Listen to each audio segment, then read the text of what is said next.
America, I'm going to hop in and talk about Joe Biden being pushed out. And he was pushed out by Democratic elites. I think he should have been pushed out by voters during a primary process, and that's the whole problem. Like, I'm no big fan of Joe Biden. I'm no huge fan of the genocide that he passive-aggressively supports, as opposed to Trump, who's going to just support it across in Israel and Palestine and Israel. I think he's kind of half done labor relations and kind of confused the discourse about what we need. Same with healthcare. And I want a better president than Joe Biden, except I wanted it through a democratic process. And now we get Kamala Harris, a person nobody voted for. I'm from California. Why aren't more black people from California excited about Kamala Harris? It's because we know Kamala Harris. And let me just say this. I was in Northern California at the time when she was making her ascendancy. She was Willie Brown's side piece in a connected party. So she's never actually won. Willie Brown is a big California Democrat who was connected in a way that if you know him, he will get you the job you need to get because the California Democratic Party is a rather big cartel. So she's never actually won a competitive race. And I'm not even convinced she would have beat Bernie in California in 2020. Actually, there's reason to believe that she wouldn't. So this idea that Kamala, and that would be one thing if she was still, no matter what, committed to, making sure black people have assets. But she's not even that. She laughs at the idea of black people, that she's going to actually steer policy toward doing something to redress the wrongs done to American descendants of slaves. Not even black people, because, my dad's African. And he came over, on a student visa like everybody else. And my mom has been here since, her parents came over on ships. So they're the black people in the United States who come over on ships, at the bottom of ships, the slaves. And then there are black people who come over on planes. So the black people who came over on ships, they need redress and they need justice. And Kamala Harris doesn't care. Because Kamala Harris is black in the way that, like, another person came over and two people come over on student visas and they both happen to be dark, right? One's Indian, the other one's Caribbean. So she does not care about black communities, American descendants of slaves, like I think she should. Don't let that don't let that HBCU undergrad fool you. She is no fan of the American Negro, I don't think. And if she is, maybe she needs to make that case. And she didn't make that case to black people in California, which is why black people in California have been silent. It's always been black people outside of California who've been like, we love Kamala. Like black people in California who are actually like served under her or put to jail by her, or have brothers had to work with her. They are nonplussed by her ascension because they just know her as the person who got put on by Willie Brown and then just kept riding that. And I'm not particularly excited about Kamala Harris. I think that, maybe she's going to debate very well. Maybe she's going to lure me with her ideas and the quality of her mind, and she's going to inspire me with a vision of America that makes sense. But so far, that's not been the case. But Biden should have been pushed out by voters in a primary process. That is, if you want some thesis of this video, that is a thesis. Biden should have been pushed out by voters in a primary process. There should have been debates where we see his cognitive decline and we make a decision that we want the other person. But instead, Pelosi and Schumer and all these wealthy Democrats decide who the primary winner is without even the patina, without even the veneer of a process. And I think that's insulting to democracy. So we have to ask ourselves who the real threat to democracy is, the Republicans or the Democrats. You can talk about Trump. Trump beat his wannabe rigged primary. He beat the oligarchy in his party. And not only did he beat the oligarchy in his party's actually become more populist because he beat the oligarchy in his party. So if we want a model of how democracy works, it's the RNC. Democracy works, and now the party is more populist. If we could have had that on the Democratic part, on the Democratic side. Instead, Obama and his buddies got together and gaveth in 2020. He got everyone, coordinated everyone to drop out and support Biden, gave it in 2020 in an anti-democratic measure. And now Obama et al. And Pelosi and Schumer, they take it away from Joe Biden. And that is, I think, a problem.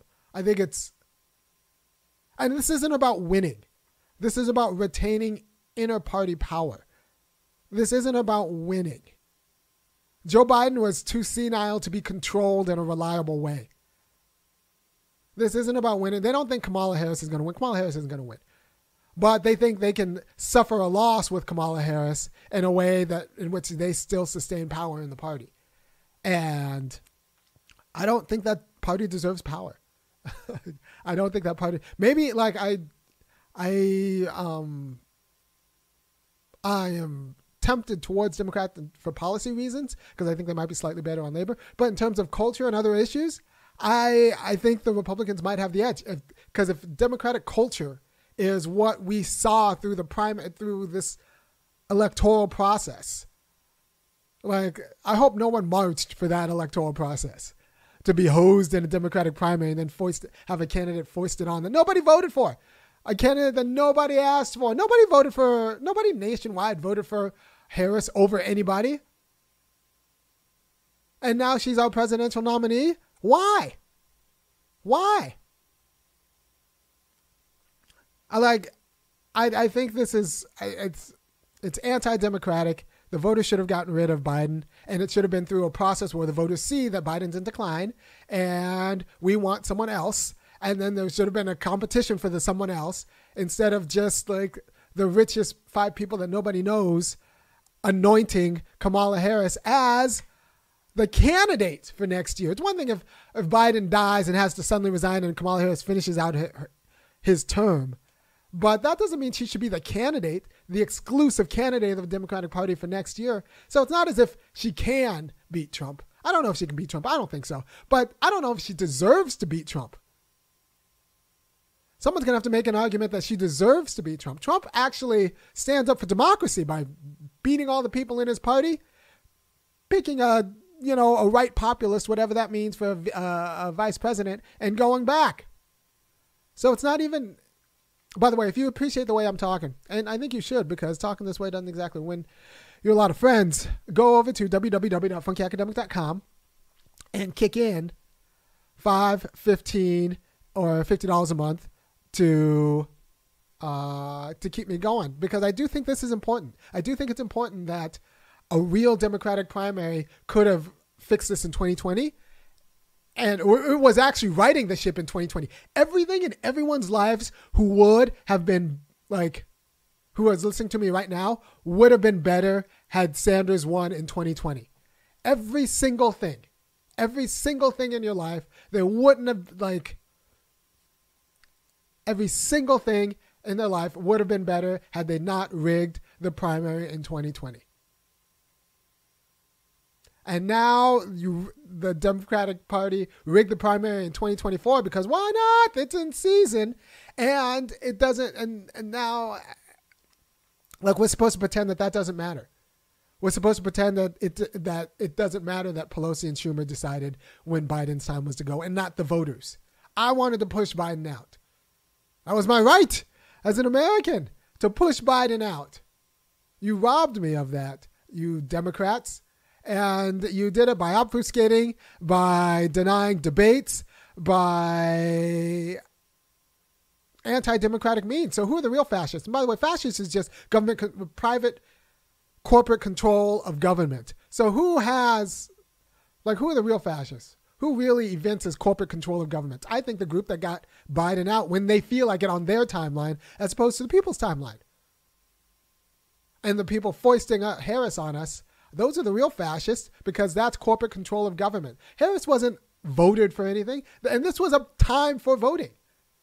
We could have had Harris in a competitive primary, and she would have lost because she's not picked by anybody except the donors and the faction of the Democratic Party that nobody really likes.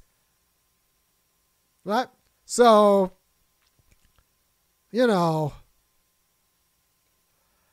not very happy with the situation we're in. I'm not very happy with how we got there. I think the Republican Party is a model of what happens when you actually let the primary process like rule out, the populist wins, and then the party gets more populist 4 years later. Had that happened to the Democrats in 2022, in 2020, actually in 2016, if they just stopped trying to rig primaries for the corporate candidate, the Democratic Party had not done that, the entire democracy would be stronger. And with that, I'll say one more time, if you appreciate what I'm saying, go over to www.funkyacademic.com, kick in $5, $15, $50 a month, and I will talk to you next week talking about something else. I'm reading Orrin Cass's book, The Once and Future Worker, and I think there's a lot to work with there. And I might do a show on Hillbilly Elegy. I just finished J.D. Vance's book.